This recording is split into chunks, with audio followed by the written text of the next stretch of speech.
Syukur selalu bagi kasih-Mu dalam hidupku.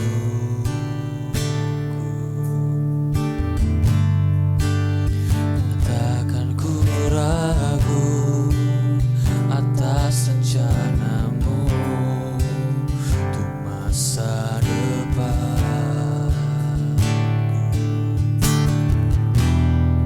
Sebagai Bapa yang baik, takkan pernah Kau melupakanku. Sebagai Bapa yang sangat baik, takkan pernah Kau meninggalkanku.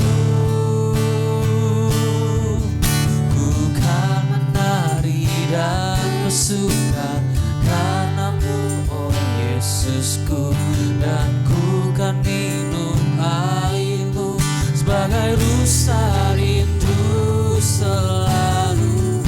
Ku hidup dalam-Mu dan hidupku di dalam-Mu, oh Yesusku. Kau sangat ku cinta,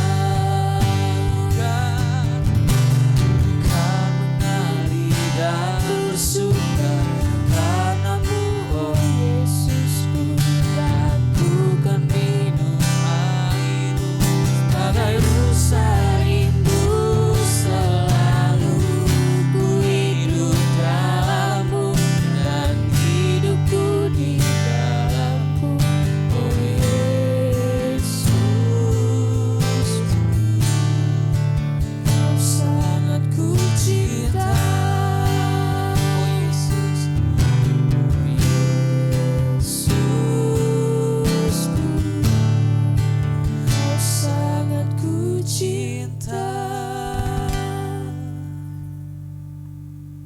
Shalom, haleluya, haleluya. Beri kemuliaan buat Tuhan kita. Nah, kita akan lanjut ke sesi selanjutnya. Tapi aku menyarankan buat teman-teman yang barusan join di channel ini untuk sebelum melanjutkan atau menonton cerita kita, sesi kita kali ini, nonton dulu sesi sebelumnya biar nyambung gitu, jangan setengah-setengah. Oke? Jadi kuilah nonton dulu untuk sesi pertama, terus kedua ini. Nah, Om Feki, kita lanjut nih. Jadi sejujurnya kita di sini tuh penasaran, kita anak-anak muda tuh penasaran di sini. Tadi Om Feki bilang Om Feki dari Manado. Loh, kok sekarang udah nyampe di sini? Itu gimana sih ceritanya? Bisa tiba-tiba ada di Gunung Putri di Bogor. Ya, kalau ceritanya panjang sekali ya, karena memang tidak terbentuk dalam 1-2 hari, perlu proses terutama.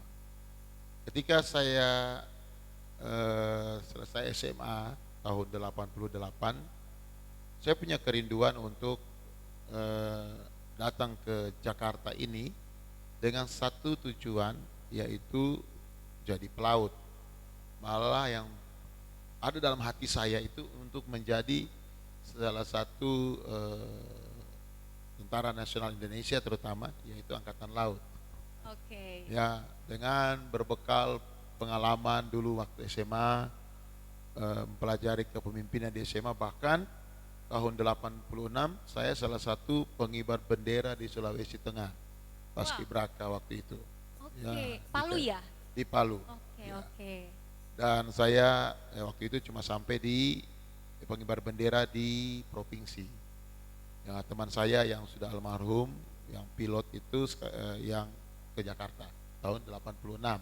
Oke. Dan saya sampai di Jakarta ini berbekal itu, saya pikir pasti semua selesai. Tetapi ternyata waktu saya sampai di Jakarta, tinggal di keluarga mami saya, ya, tante saya panggil dengan Mami Pop waktu itu, bersama dengan Papi Cok.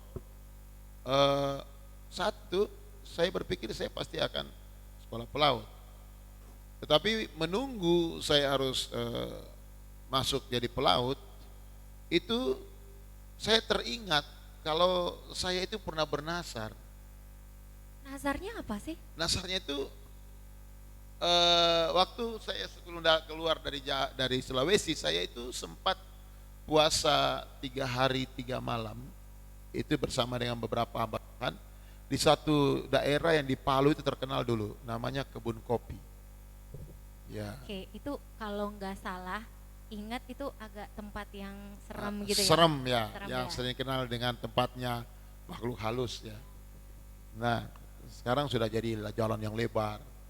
Dulu pernah masuk di acara makhluk halus yang suka di shooting itu. Dan pada waktu itu saya puasa 3 hari, kami itu semua punya doa berbeda semua. Saya doanya begini, Tuhan, saya mau ke Jakarta mau jadi pelaut.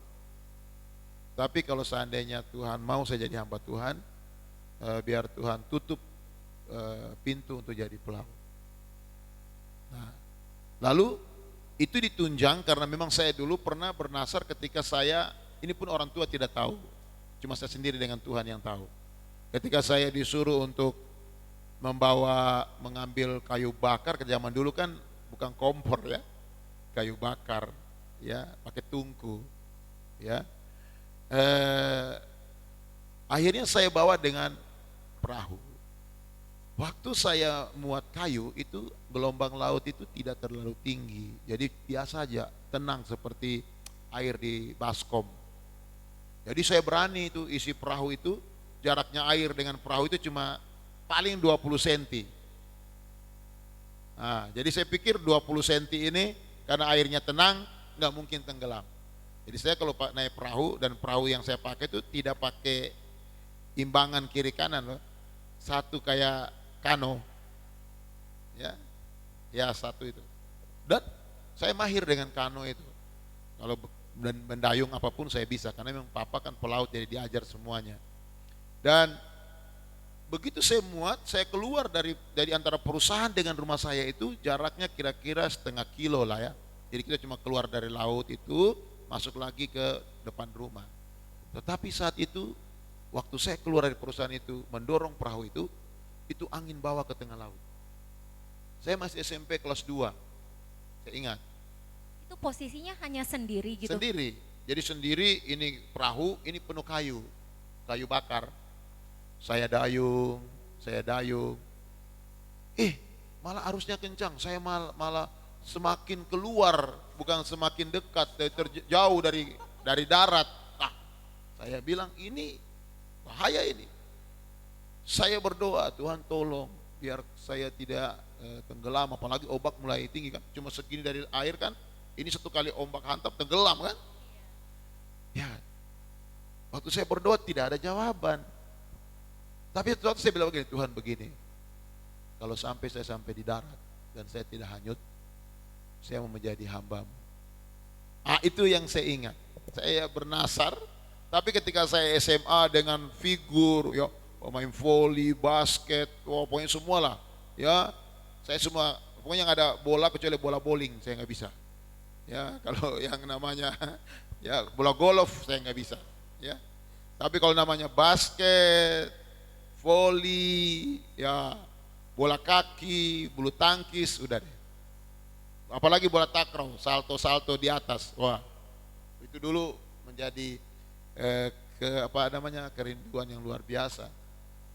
Dan saya terhipnotis dengan kegiatan saya itu, sehingga saya bilang, saya harus jadi pelaut, saya harus jadi angkatan laut. Tapi saya lupa saya pernah bernasar. Nah, begitu sampai Jakarta, nasar saya itu diingatkan Tuhan. Bukankah kamu pernah berdoa dulu mau jadi hambaku? Aduh, ini bertentangan. Ya, mungkin kalian pernah dengar ya, seorang pelaut itu kalau dia sudah betul-betul kapten kapal luar, apalagi itu gajinya kan dolar tuh.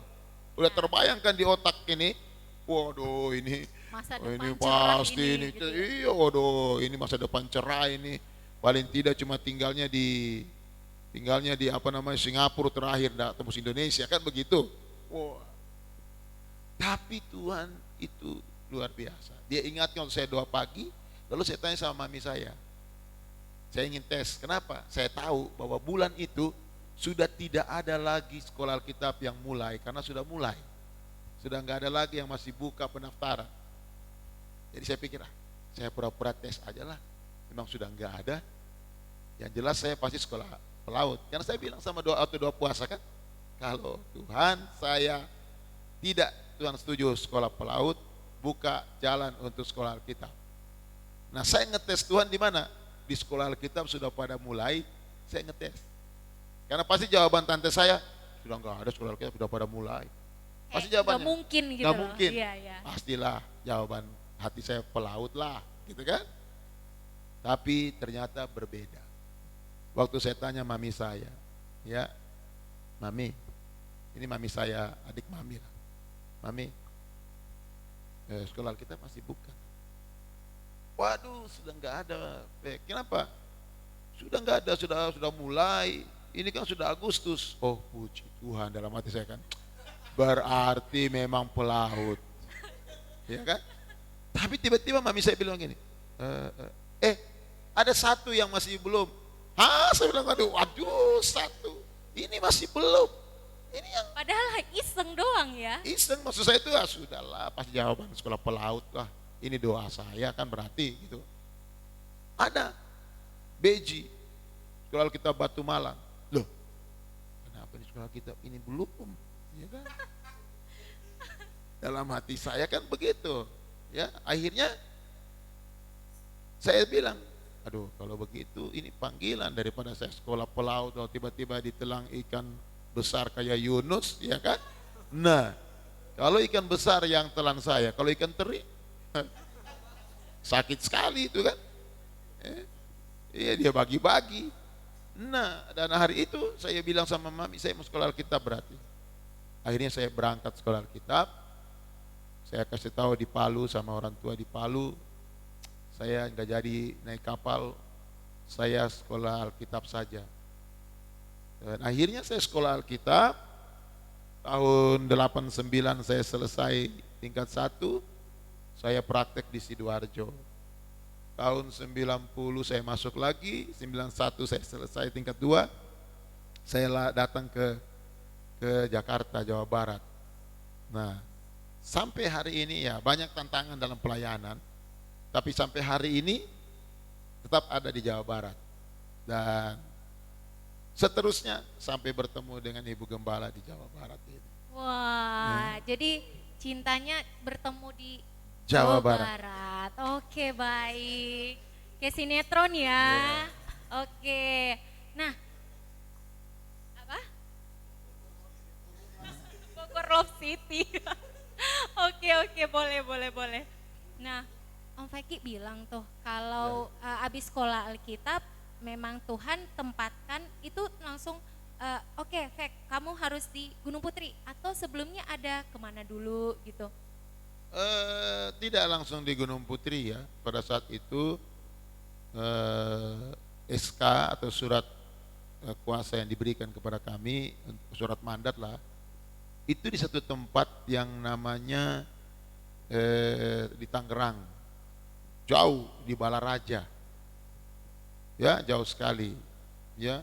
Dan kita ambil satu rumah di sana, waktu itu masih murah, tidak salah rumah itu cuma 3 juta, apa murah banget gitu loh, tipe 21, ya.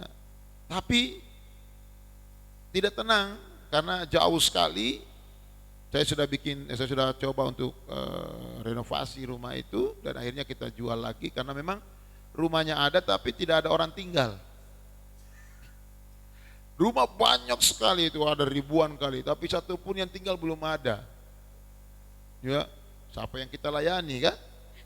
Akhirnya satu saat mereka minta saya untuk, ada teman saya namanya Bapak Pendeta Dolfi, dia bilang begini, saya mau ke Kalimantan. Coba kamu dulu, Bro, tangani dulu pelayanan di Wanaherang, di Gunung Putri. Dan akhirnya saya tangani di Wanaherang itu. Nah, waktu saya menangani di Wanaherang itu, sementara saya berjalan, ya itu tahun berapa ya, 96 lah. Ya, saya melayani di situ. Saya punya doa begini, Tuhan, saya mau daerah ini, saya ada pelayanan di sini. Itu awalnya. Dan Wanaherang ini daerah sini dulu, jalannya itu bisa banyak kebo yang tiarap di situ karena banyak lubang. Ya tahun itu, tahun yang 96. Saya ingat tuh, ya jalannya rusak sekali. Tetapi saya punya kerinduan besar untuk bisa daerah itu. Ternyata benar. Akhirnya Bapak Pendeta Dolfi bilang, saya di Kalimantan aja, Bro, terusin aja pelayanan di situ. Dimulai dengan beberapa kakak, kita mulai ya pelayanan yang ada.